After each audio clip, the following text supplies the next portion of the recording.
Hello friends, welcome to Annamma kitchen friends. நம்ம இன்றைக்கி ராகி மாவு வச்சு ஹெல்த்தியான பிரேக்ஃபாஸ்ட் ரெசிபி தாங்க பார்க்க போகிறோம். வெயிட் லாஸ் பண்ணணும்னு நினைக்கிறவங்களுக்கு இந்த ரெசிபி வந்து யூஸ்ஃபுல்லாக இருக்குங்க. குழந்தைங்களுக்கு ஹெல்த்தியாகவும் இருக்குங்க, டேஸ்ட்டும் அவங்களுக்கு பிடிச்ச மாதிரி இருக்கும். கண்டிப்பாக மிஸ் பண்ணாமல் இது எல்லாத்தையும் செஞ்சு பாருங்கள். இப்போ வாங்க நம்ம இது எல்லாத்தையும் எப்படி செய்கிறதுன்னு பார்க்கலாம். நம்ம முதல் ரெசிபி வந்து பார்த்திங்கன்னா ராகி வச்சு ஒரு ஹெல்த்தியான பிரேக்ஃபாஸ்ட் ரெசிபி. கண்டிப்பாக அதை ட்ரை பண்ணி பாருங்கள். டேஸ்ட் வந்து டிஃப்ரெண்ட்டாக இருக்கும். கண்டிப்பாக இந்த ரெசிபி வந்து நீங்கள் ட்ரை பண்ணியிருக்க மாட்டீங்க, புதுசாக இருக்கும். செஞ்சு பார்த்துட்டு எப்படி இருந்துச்சுன்னு உங்கள் ஃபீட்பேக்ஸை மறக்காமல் கமெண்ட் செக்ஷனில் சொல்லுங்கள். வெயிட் லாஸ் பண்ணணும்னு நினைக்கிறவங்களுக்கு இந்த ரெசிபி வந்து கண்டிப்பாக யூஸ்ஃபுல்லாக இருக்குங்க. இல்லை டிஃப்ரெண்ட்டாக ஏதாவது ட்ரை பண்ணணும்னு நினச்சிங்கனாலும் நீங்கள் இந்த ரெசிபி ட்ரை பண்ணலாம். இப்போ வாங்க நம்ம இதை எப்படி செய்கிறதுன்னு பார்க்கலாம். இப்போ இதுக்கு 1 கிளாஸ் அளவுக்கு ராகி எடுத்துக்கலாங்க. இதை வந்து ஒரு பாத்திரத்தில் சேர்த்துட்டு தண்ணி சேர்த்து நல்லா அலசி எடுத்துக்கோங்க. ஒரு 4லேருந்து 5 தடவை அலசி எடுத்துக்கோங்க. ராகியில் வந்து அதிகமாக தூசு இருக்கும், அதனால் தெளிஞ்ச தண்ணி வர அளவுக்கு நீங்கள் வந்து நல்லா அலசி எடுத்துக்கோங்க. உங்களுக்கு பார்க்கும்போதே தெரியும் பாருங்கள் எவ்வளோ தூசு இருக்குன்னு. இப்போ நம்ம நல்லா அலசி எடுத்தாச்சு. இப்போ இதை தண்ணி சேர்த்துட்டு நைட் ஃபுல்லாக நல்லா ஊற வச்சு எடுத்துக்கலாங்க. இது இருக்கட்டும். இப்போ பாருங்கள், அடுத்த நாள் காலையில் ராகி வந்து நம்மளுக்கு நல்லாவே ஊறி வந்துருச்சு. இப்போ அதே தண்ணியில் ஒரு தடவை நல்லா அலசி எடுத்துக்கோங்க. இப்போ இது இருக்கட்டும். இப்போ ஒரு பெரிய பாத்திரமாக வச்சுக்கோங்க. அதில் 8 கிளாஸ் அளவுக்கு தண்ணி சேர்த்துக்கலாம். நீங்கள் எந்த கிளாஸால் அளந்தெடுத்தீங்களோ அதே கிளாஸால் தண்ணி சேர்த்துக்கோங்க. இப்போ இது நல்லா கொதிக்க ஸ்டார்ட் ஆனதும் நம்ம வந்து ஊற வச்சுருந்த ராகி இது கூட சேர்த்துட்டு நல்லா கலந்து விட்டுட்டு நம்ம மூடி போட்டு நல்லா வேக வச்சு எடுத்துக்கலாம். லோ ஃப்ளேமில் வச்சுக்கோங்க. இப்போ வேறு ஒரு கடாய் வச்சு 1 கப் அளவுக்கு பாசிப்பருப்பு சேர்த்துக்கோங்க. இதை வந்து நல்லா வறுத்து எடுத்துக்கலாம். இப்போ பாருங்கள், நம்மளுக்கு ராகி வந்து 3/4 நல்லா வெந்து வந்துருச்சு. இந்த அளவுக்கு நல்லா வெந்ததுக்கப்புறமா நம்ம வந்து பாசிப்பருப்பு சேர்த்துக்கலாங்க. பாசிப்பருப்பு வந்து நல்லா தண்ணியில் ஒரு தடவை அலசிட்டு சேர்த்துக்கோங்க. உங்களுக்கு பார்க்கும்போதே தெரியும் பாருங்கள் ராகி வந்து எந்த அளவுக்கு வெந்திருக்குன்னு. இப்போ வந்து நம்ம பாசிப்பருப்பு சேர்த்துக்கலாம். சேர்த்துட்டு நல்லா கலந்து விட்டுட்டு லோ ஃப்ளேமில் வச்சு இதையும் நல்லா வேக வச்சு எடுத்துக்கோங்க. இப்போ நம்ம மூடி போட்டுடலாம். மூடி வந்து கொஞ்சம் கேப் இருக்கிற மாதிரி போடுங்க, இல்லைன்னா நம்மளுக்கு வந்து பொங்கி வந்துடும். இப்போ பாருங்கள், நல்லாவே வெந்து வந்துருச்சு. இன்னும் கொஞ்சம் வேகணும். இடையில எடுத்து நல்லா கலந்து விட்டுக்கோங்க, இல்லைன்னா நம்மளுக்கு அடியில் அடிப்பிடிச்சிடும். இப்போ இது கூடவே கொஞ்சமாக உப்பு சேர்த்துக்கலாங்க. பாசிப்பருப்பு நல்லா வெந்ததுக்கப்புறமா உப்பு சேர்த்துக்கோங்க. உப்பு சேர்த்து நல்லா கலந்து விட்டுட்டு நம்ம மூடி போட்டு க்ளோஸ் பண்ணிக்கலாம். உங்களுக்கு தண்ணி பத்தலைன்னா கூட நீங்கள் திரும்ப இன்னும் கொஞ்சம் சேர்த்துக்கலாங்க. இப்போ இதை நம்ம மூடி போட்டு க்ளோஸ் பண்ணிக்கலாம். இடையில எடுத்து கரண்டிலேயே நல்லா கொஞ்சம் மசிச்சு விட்டுக்கோங்க. இப்போ பாருங்கள், நம்மளுக்கு வந்து நல்லாவே வெந்து வந்துருச்சு. இந்த பக்குவம் இருந்துச்சுன்னா நம்மளுக்கு கரெக்டாக இருக்குங்க. நீங்கள் இது கூட கொஞ்சம் தண்ணி வேணாலும் சேர்த்துக்கலாம். இப்போ இது இருக்கட்டும். நம்ம சின்னதாக ஒரு தாளிப்பு சேர்த்துக்கலாம். தாளிப்பு கரண்டி வச்சு 2 டீஸ்பூன் நெய் இல்லைன்னா எண்ணெய் சேர்த்துக்கோங்க. இது கூடவே பொடியாக கட் பண்ண இஞ்சி கொஞ்சமாக சேர்த்துக்கோங்க. உங்கள் காரத்துக்கு தகுந்த மாதிரி பச்சை மிளகாய், தேவையான அளவுக்கு முந்திரி பருப்பு சேர்த்து இதை நல்லா வறுத்து விட்டுக்கலாம். இப்போ இதை நல்லா வறுபட்டதும் இது கூடவே பொடி பண்ணி வச்சுருந்த மிளகு சேர்த்துக்கோங்க. 1/4 டீஸ்பூன் அளவுக்கு பெருங்காயப்பொடி, ஒரு கொத்து கருவேப்பிலை சேர்த்து தாளிச்சிட்டு நம்ம சேர்த்துக்கலாங்க. இப்போ இதை சேர்த்துட்டு கலந்து விட்டுட்டு நம்ம அடுப்பை ஆஃப் பண்ணிவிட்டு பரிமாறிக்கலாம். இது கூட நீங்கள் தேங்காய் சட்னி வச்சு கூட சர்வ் பண்ணலாங்க. டேஸ்ட்டு நல்லாயிருக்கும். கண்டிப்பாக ட்ரை பண்ணி பாருங்கள். வீட்டில் இருக்கிற எல்லாத்துக்கும் ரொம்ப பிடிக்குங்க, ஹெல்த்தியாகவும் இருக்கும். இப்போ நம்ம செகண்ட் ரெசிபி ராகி மாவு வச்சு ஹெல்த்தியான ராகி பணியாரம் எப்படி செய்யலான்னு பார்க்கலாம் வாங்க. டேஸ்ட்டு ரொம்ப நல்லாயிருக்குங்க. குழந்தைங்களுக்கு கூட ரொம்ப பிடிக்கும். கண்டிப்பாக இந்த மெத்தடில் ஒரு தடவை ட்ரை பண்ணி பாருங்கள். இதை நீங்கள் பிரேக்ஃபாஸ்ட்டாகவும் யூஸ் பண்ணலாம். அப்படி இல்லைன்னா நீங்கள் வந்து ஸ்நாக்ஸாக கூட நீங்கள் இந்த ரெசிபி வந்து ஸ்கூலுக்கு கொடுத்து விடலாம். டேஸ்ட்டு நல்லாயிருக்கும். இப்போ வாங்க நம்ம இதை எப்படி செய்கிறதுன்னு பார்க்கலாம். அதுக்கு முன்னாடி நம்ம சேனலை இன்னும் சப்ஸ்கிரைப் பண்ணாத நண்பர்கள் மறக்காமல் சப்ஸ்கிரைப் பண்ணிட்டு பாருங்கள். இப்போ இது செய்கிறதுக்கு ஒரு மிக்சிங் பவுல் எடுத்துக்கோங்க. அதில் 1 கப் அளவுக்கு ராகி மாவு சேர்த்துக்கலாம். இப்போ இது இருக்கட்டும். இப்போ ஒரு கடாய் வச்சு 1 கப் அளவுக்கு ரவை சேர்த்துக்கோங்க. இதில் சேர்த்துட்டு ஒரு 2லேருந்து 3 நிமிஷம் நல்லா வறுத்து எடுத்துக்கலாம். இப்போ ரவை நல்லா வறுபட்டதும் இதையும் மிக்சிங் பவுலுக்கே சேர்த்துக்கலாங்க. இப்போ இது இருக்கட்டும். இப்போ அதே கடாயில் 2 டீஸ்பூன் அளவுக்கு எண்ணெய் சேர்த்துக்கோங்க. எண்ணெய் நல்லா காஞ்சதும் 1/2 டீஸ்பூன் அளவுக்கு சீரகம், 1 டீஸ்பூன் அளவுக்கு கடலைப்பருப்பு, 1 டீஸ்பூன் உளுந்தம்பருப்பு சேர்த்து இதை வந்து நல்லா வறுத்து எடுத்துக்கோங்க. இப்போ இது நல்லா வறுபட்டதும் உங்கள் காரத்துக்கு தகுந்த மாதிரி பச்சை மிளகாய் நல்லா பொடியாக கட் பண்ணிவிட்டு சேர்த்துக்கோங்க. 1 டீஸ்பூன் அளவுக்கு இஞ்சி நல்லா பொடியாக கட் பண்ணிவிட்டு சேர்த்துக்கலாம். கொஞ்சமாக கருவேப்பிலை இலை, ஒரு பெரிய வெங்காயம் பொடியாக கட் பண்ணி வச்சுருக்கோங்க, அதையும் சேர்த்து நல்லா வதக்கி எடுத்துடலாம். நம்ம வதக்கிட்டு சேர்க்கும்போது இன்னுமே டேஸ்ட்டு நல்லாயிருக்கும்.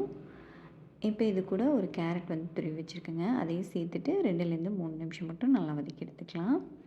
இப்போ இது கூடவே கொஞ்சமாக பொடியாக கட் பண்ண கொத்தமல்லி தழை சேர்த்து கலந்து விட்டுறலாங்க. கலந்து விட்டுட்டு நம்ம அடுப்பை ஆஃப் பண்ணிடலாம். இதையும் எடுத்து அதே மிக்சிங் பவுலில் மாற்றி எடுத்து வச்சுக்கோங்க. செய்கிறதுக்கும் அதிக டைம் எடுக்காதுங்க. டக்குன்னு நம்ம ஒரு 15 நிமிஷத்தில் ஈஸியாக செஞ்சிடலாம். இப்போ இதுக்கு தேவையான அளவு உப்பு சேர்த்து நல்லா கலந்து விட்டுருங்க. இட்லி தோசை மாவு இல்லாத சமயங்களில் நீங்கள் கண்டிப்பாக இந்த ரெசிபியை வந்து ட்ரை பண்ணி பாருங்கள். இப்போ இது கூடவே அரை கப் அளவுக்கு தயிர் சேர்த்துக்கோங்க. தயிர் சேர்த்துட்டு இதையும் நல்லா கலந்து விட்டுறலாம். கலந்து விட்டதுக்கப்புறமா நம்ம தண்ணி சேர்த்துக்கலாம். கொஞ்சம் கொஞ்சமாக தண்ணி சேர்த்து நல்லா கலந்து எடுத்துக்கோங்க. இது பதம்னு பார்த்திங்கன்னா இட்லி மாவு பதத்துக்கு இருக்கணும் நம்மளுக்கு மாவு. இப்போ நல்லா கலந்து எடுத்ததுக்கப்புறமா இது ஒரு 10லேருந்து 15 நிமிஷம் நம்ம மூடி போட்டு வச்சிடலாங்க. ரவை சேர்த்துருக்கிறங்காட்டி நம்மளுக்கு நல்லா ஊறி வரும். இன்னுமே நம்மளுக்கு கெட்டியாகி வரும். இப்போ இது இருக்கட்டும். ஒரு 10 நிமிஷம் கழித்து பார்க்கும்போது பாருங்கள் உங்களுக்கு எந்த அளவுக்கு நல்லா திக்காய் வந்திருக்குதுன்னு.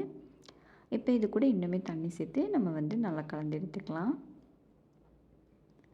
நல்லா கலந்து விட்டதுக்கப்புறமா இது கூட அரை டீஸ்பூன் அளவுக்கு ஆப்ப சோடா சேர்த்துக்கோங்க. பதம் வந்து இந்த அளவுக்கு இருந்துச்சுன்னா நம்மளுக்கு கரெக்டாக இருக்கும். அரை டீஸ்பூன் அளவுக்கு சேர்த்துட்டு கொஞ்சமாக தண்ணி சேர்த்து நல்லா கலந்து விட்டுருங்க. இப்போ நம்ம மாவு ரெடி ஆகிடுச்சுங்க. பணியாரம் வந்து ஊற்றி எடுத்துக்கலாம். பணியாரக்கல் வச்சு எண்ணெய் எந்த அளவுக்கு வேணுமோ அதுக்கு தகுந்த மாதிரி சேர்த்துக்கோங்க. எண்ணெய் நல்லா காஞ்சதும் தேவையான அளவுக்கு மாவு வந்து நம்ம சேர்த்துக்கலாம். மீடியம் ஃப்ளேமில் வச்சு வேக வச்சு எடுத்துக்கோங்க. இப்போ இது நல்லா ஒரு சைடு செவந்து வந்ததும் இன்னொரு சைடு நம்ம திருப்பி விட்டுடலாம். இதுக்கு நீங்கள் எந்த சட்னி வேணாலும் வச்சு சர்வ் பண்ணலாங்க. நான் வந்து இன்றைக்கி தேங்காய் சட்னியோட வச்சு சர்வ் பண்ணேன். டேஸ்ட்டு ரொம்ப நல்லா இருந்துச்சு. இப்போ இது பார்த்திங்கன்னா 2 சைடும் நல்லா வெந்துருச்சு. இப்போ இது நம்ம எடுத்துடலாம். இதுக்கும் நீங்கள் வந்து தேங்காய் சட்னி வச்சு சர்வ் பண்ணலாங்க. டேஸ்ட்டாக நல்லாயிருக்கும். அப்படி இல்லைன்னா உங்களுக்கு பிடிச்சமான சட்னி வச்சு சர்வ் பண்ணுங்கள். கண்டிப்பாக இதையும் செஞ்சு பார்த்துட்டு எப்படி இருந்துச்சுன்னு உங்கள் ஃபீட்பேக்கை மறக்காமல் கமெண்ட் செக்ஷனில் சொல்லுங்கள். இப்போ நம்ம அடுத்த ரெசிபி பார்த்திங்கன்னா ராகி மாவு வச்சு ஹெல்த்தியான சப்பாத்தி ரெசிபி எப்படி செய்யலான்னு பார்க்கலாம் வாங்க. வெறும் ராகி மாவு மட்டும்தாங்க யூஸ் பண்ணியிருக்கேன். கோதுமை மாவு எதுவும் சேர்க்கலை. நல்லா சாஃப்டாகவும் இருக்குங்க. டேஸ்ட்டும் நல்லாயிருக்கும். இதுக்கு பார்த்திங்கன்னா சைடிஷாக உருளைக்கிழங்கு கிரேவி செஞ்சுருக்கேன். டேஸ்ட்டு ரொம்ப நல்லா இருந்துச்சு. கண்டிப்பாக நீங்களும் ஒரு தடவை ட்ரை பண்ணி பாருங்கள். இதை வந்து பிரேக்ஃபாஸ்ட் ரெசிபியாகவும் யூஸ் பண்ணிக்கலாங்க. குழந்தைங்களுக்கு லஞ்ச் பாக்ஸ் ரெசிபியாக கொடுத்து விட்றதுனா கூட ஹெல்த்தியாக இருக்கும். இப்போ வாங்க நம்ம இதை எப்படி செய்யுதுன்னு பார்த்துடலாம். இப்போ இதுக்கு ஒரு பவுலில் அளந்து 1 கப் அளவுக்கு ராகி மாவு எடுத்துக்கோங்க. இது வந்து ஒரு தட்டில் மாற்றிக்கலாம். நம்ம இதே பவுலில் தாங்க தண்ணி அளந்து எடுக்கணும். அதனால் வேறு கப்புக்கு மாற்றிட்டு தண்ணி அளந்து எடுத்துக்கலாம். 3/4 கப் அளவுக்கு தண்ணி எடுத்துக்கோங்க. இப்போ இதை வந்து கடாயில் சேர்த்துக்கலாம். இது கூடவே 1 டீஸ்பூன் அளவுக்கு எண்ணெய் இல்லைன்னா நெய் கூட சேர்த்துக்கலாம். ஒரு 1/4 டீஸ்பூன் அளவுக்கு உப்பு சேர்த்துட்டு இது நல்லா கொதித்து வர சமயத்தில் கொஞ்சம் கொஞ்சமாக நம்ம எடுத்து வச்சுருந்த ராகி மாவு சேர்த்து நல்லா கலந்து விட்டுக்கலாங்க. நல்லா கலந்து விட்டுட்டு அடுப்பை ஆஃப் பண்ணிடுங்க. நம்மளுக்கு இந்த தண்ணியிலேயே மாவு வந்து கொஞ்சம் நல்லா வெந்து வந்துடும். இப்போ இது கொஞ்சம் கட்டியாக இருக்கிற மாதிரி தாங்க இருக்கும். இப்போ இதை நம்ம மூடி போட்டு க்ளோஸ் பண்ணிடலாம். எடுத்து பிசையும் போது நம்மளுக்கு நல்லா சாஃப்டாயிடும். ஒரு 10லேருந்து 15 நிமிஷம் நல்லா ஆற வரைக்கும் விட்டுருங்க. இப்போ ஒரு பவுலில் தண்ணி எடுத்துகிட்டு அதில் கையை நனைச்சிட்டு இந்த மாதிரி நல்லா பிசைஞ்சு எடுத்துக்கோங்க. நம்ம வந்து தண்ணி எதுவும் சேர்க்க போகிறதில்ல. நம்ம வந்து அந்த தண்ணியில் கையை மட்டும் நனைச்சி நல்லா பிசைஞ்சு எடுத்திங்கன்னா நம்மளுக்கு நல்லா சாஃப்டாக வந்துடும். இப்போ பாருங்கள், இதே மாதிரி நனைச்சி நல்லா பிசைஞ்சு எடுத்துக்கோங்க. நம்மளுக்கு பார்க்கும்போது வந்து மாவுக்கு தண்ணி கம்மியாக இருக்கிற மாதிரி தாங்க இருக்கும். ஆனால் நம்ம பிசைஞ்சு எடுக்கும்போது கரெக்டாக வந்துடும். ரொம்ப குலைவாக இருந்தாலும் நம்மளுக்கு தேய்ச்சி எடுக்கும்போது கரெக்டாக வராதுங்க. 1 கப் மாவுக்கு 3/4 கப் அளவுக்கு தண்ணிங்கிறது கரெக்டாக இருக்கும். இப்போ இதை வந்து நல்லா பிசைஞ்சு எடுத்துக்கோங்க. எல்லா மாவையும் நல்லா ஒன்று திரட்டி நல்லா பிசைஞ்சு எடுத்துக்கோங்க. பாருங்கள், நம்மளுக்கு கரெக்டாக வந்துருச்சு. இப்போ இதை வந்து நல்லா சாஃப்டாக பிசைஞ்சு எடுத்துக்கோங்க. ஒரு 10லேருந்து 15 நிமிஷம் நல்லா வந்து சாஃப்டாக பிசைஞ்சு எடுத்துக்கோங்க. கையில் நல்லா ஒட்டாத அளவுக்கு வர மாதிரி நல்லா பிசைஞ்சுக்கோங்க.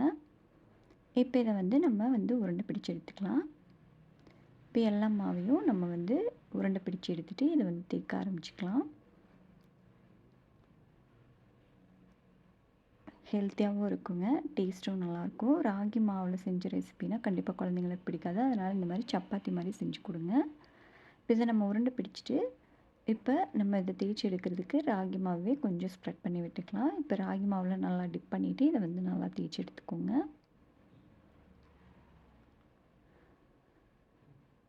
இப்போ இதை வந்து ஒரே சமனாக வர்றதுக்கு நான் வந்து ஒரு பாத்திரத்தோட மூடி வச்சு கட் பண்ணி எடுத்துக்கிறேங்க. நம்மளுக்கு எல்லா சப்பாத்தியும் ஒரு ஈவனாக இருக்கும். இப்போ இதை வந்து கட் பண்ணி எடுத்துடலாம். உங்களுக்கு வேண்டான்னா நீங்கள் அப்படியே தேய்ச்சி கூட போட்டுக்கலாங்க. பேலன்ஸ் இருக்கிற மாவையும் உருட்டி நீங்கள் தேய்ச்சி எடுத்துக்கலாம். ரொம்ப மெல்லிசாகவும் இருக்கக்கூடாதுங்க, ரொம்ப திக்காகவும் இருக்கக்கூடாது. இந்த பதத்துக்கு தேய்ச்சி எடுத்துக்கோங்க. மேலே இருக்கிற எக்ஸஸ் மாவை இந்த மாதிரி ஒரு காட்டன் டவலில் லைட்டாக வந்து தண்ணியில் நனைச்சி நல்லா பிழிஞ்சு விட்டுட்டு இந்த மாதிரி தொட்டு எடுத்துக்கோங்க. அப்போ தான் நம்மளுக்கு சப்பாத்தி வந்து நல்லா சாஃப்டாக வரும். மேலே மாவு இருந்துச்சுன்னா மொறுமொறுன்னு இருக்கிற மாதிரி இருக்குங்க, அதுக்காக தான். இப்போ இதை நம்ம கல்லில் போட்டு நல்லா சூடானதும் நம்ம வந்து இதை திருப்பி விட்டு எடுத்துடலாம். உங்களுக்கு மேலே வேணும்னா நீங்கள் எண்ணெயோ இல்லைன்னா நெய்யோ தடவிக்கலாம். பாருங்கள், 2 சைடும் நல்லா செவந்து வந்துச்சு. இப்போ நம்ம எடுத்து வந்து பரிமாறிக்கலாங்க. இந்த ரெசிபியும் மிஸ் பண்ணாமல் ட்ரை பண்ணி பாருங்கள். வெயிட் லாஸ் பண்ணணும்னு நினைக்கிறவங்களுக்கு கண்டிப்பாக இந்த வீடியோ வந்து யூஸ்ஃபுல்லாக இருக்கும். இப்போ நம்ம லாஸ்ட் ரெசிபி பார்த்திங்கன்னா ராகி மாவு வச்சு களி ரெசிபி எப்படி செய்யலான்னு பார்க்கலாம் வாங்க. இந்த மாதிரி செஞ்சு கொடுத்திங்கன்னா குழந்தைங்களுக்கு வந்து ரொம்ப பிடிக்கும். நம்ம வந்து ஃபுல்லாக ராகி சேர்க்காமல் கொஞ்சம் அரிசி சேர்த்து செய்யும்போது குழந்தைங்களுக்கு வந்து சாப்பிட்றதுக்கும் ஈஸியாக இருக்குங்க. ஃபஸ்ட்டு நீங்கள் ட்ரை பண்ணும்போது இந்த மாதிரி செஞ்சு கொடுங்க. அதுக்கப்புறமா ஃபுல் ராகி மாவு பயன்படுத்தி நம்ம செஞ்சுக்கலாம். இப்போ வாங்க நம்ம இந்த ரெசிபியை எப்படி செய்கிறதுன்னு பார்க்கலாம். இப்போ இதுக்கு ஒரு மிக்சிங் பவுல் எடுத்துக்கோங்க. அதில் அரை கப் அளவுக்கு அரிசி சேர்த்துக்கோங்க. நான் வந்து நார்மலாக யூஸ் பண்ணுற சாப்பாட்டு அரிசி தாங்க சேர்த்துருக்கேன். இப்போ இதை சேர்த்துட்டு 2 தடவை நல்லா அலசி எடுத்துக்கலாம். இப்போ இது கூட கொஞ்சம் தண்ணி சேர்த்து ஒரு அரை மணி நேரம் நல்லா ஊற வச்சு எடுத்துக்கலாங்க. இப்போ இது இருக்கட்டும். இப்போ பாருங்கள், ஒரு அரை மணி நேரத்துக்கு அப்புறம் அரிசி வந்து நல்லா ஊறி வந்துருச்சு. இப்போ இது இருக்கட்டுங்க. இப்போ ஒரு அடிகனமான பாத்திரமாக வச்சுக்கோங்க. அதில் 4 கப் அளவுக்கு தண்ணி சேர்த்துக்கலாம். எந்த கப்பால் அரிசி அளந்து எடுத்தீங்களோ அதே கப்பால் 4 கப் அளவுக்கு தண்ணி சேர்த்துக்கோங்க. இப்போ பாருங்கள், தண்ணி வந்து நல்லா கொதித்து வர ஆரம்பிச்சிருச்சு. இந்த சமயத்தில் நம்ம அரிசி வந்து சேர்த்துக்கலாம். இப்போ இதை நல்லா கலந்து விட்டுருங்க. நம்மளுக்கு இப்போ அரிசி வந்து நல்லா வெந்து வரட்டும். இப்போ இது இருக்கட்டுங்க. இடையில நல்லா கலந்து விட்டுட்டே இருங்க. இப்போ பாருங்கள், நம்மளுக்கு அரிசி வந்து நல்லா வெந்து வந்துருச்சு. இந்த சமயத்தில் நம்ம 1 கப் அளவுக்கு ராகி மாவு சேர்த்துக்கலாங்க. எல்லா அளவுகளையும் ஒரே கப்பால் அளந்து எடுத்துக்கோங்க. இப்போ இதுக்கு 1/4 டீஸ்பூன் அளவுக்கு உப்பு சேர்த்துட்டு இதை வந்து கலந்து விட வேண்டாம். ஒரு 5 நிமிஷம் நம்ம வந்து அப்படியே விட்டுடலாம். 5 நிமிஷம் கழித்து இதை வந்து நல்லா கலந்து விட்டுக்கோங்க. கட்டிகள் இல்லாமல் நல்லா கலந்து விட்டுக்கோங்க. லோ ஃப்ளேமில் வச்சு நல்லா கலந்து விட்டுட்டே இருங்க. இந்த மாதிரி அந்த கரண்டியால் நல்லா வந்து அழுத்து கொடுத்திங்கன்னா நம்மளுக்கு கட்டிகள் வந்து சேராது. நல்ல கட்டிகள் இல்லாமல் நல்லா கலந்து விட்டதுக்கப்புறமா ஒரு 5 நிமிஷம் நம்ம வந்து மூடி போட்டு வைக்கணுங்க. நம்மளுக்கு இப்போ பார்க்கும்போது சாப்பாடு தான் அதிகமாக இருக்கிற மாதிரி இருக்கும். ஆனால் நம்ம ஃபுல்லாக கலந்து எடுக்கும்போது 2ம் கரெக்டாக வந்துடும். இப்போ பார்த்திங்கன்னா உங்களுக்கே தெரியும், முதல் இருந்ததுக்கு இப்போ கொஞ்சம் நல்லா திக்காய் வந்திருக்கு பாருங்கள். கைவிடாமல் கலந்துகிட்டே இருக்கணுங்க, இல்லைன்னா கட்டிப்பட்டுரும். இந்த மாதிரி ஓரத்தில் வச்சு நல்லா மசிச்சு விட்டிங்கன்னா கட்டிகள் எதுவும் வராது. கொஞ்சம் பெரிய பாத்திரமாக வச்சிட்டிங்கன்னா உங்களுக்கு நல்லா கிளறி எடுக்கிறதுக்கு ஈஸியாக இருக்கும். இப்போ பாருங்கள், நம்ம நல்லா வந்து கிளறி விட்டாச்சு. கட்டிகள் எதுவும் இல்லை, உங்களுக்கு பார்க்கும்போது தெரியும். நம்ம வந்து அரிசி சேர்க்குறங்காட்டி அதிகமாக கட்டிப்படாதுங்க. அதுக்காக தான் முதல் டைம் செய்கிறவங்களுக்கு இந்த டிப் வந்து ஈஸியாக இருக்கும். இப்போ இதை வந்து ஒரு 5 நிமிஷம் நம்ம மூடி போட்டு நல்லா வேக வச்சு எடுத்துக்கலாம். இப்போ பாருங்கள், நம்மளுக்கு வந்து களி ரெடி ஆயிடுச்சு. இது உடனே வந்து உருண்டை பிடிக்க முடியாதுங்க. நம்ம ஆஃப் பண்ணிவிட்டு ஒரு 10 நிமிஷம் நம்ம மூடி போட்டு அப்படியே வச்சிடலாம். பாருங்கள், நல்லா கெட்டியாயிருச்சு பாருங்கள். இப்போ இதை வந்து நம்ம மூடி போட்டுடலாம். ஒரு 10 நிமிஷம் இருக்கட்டும்.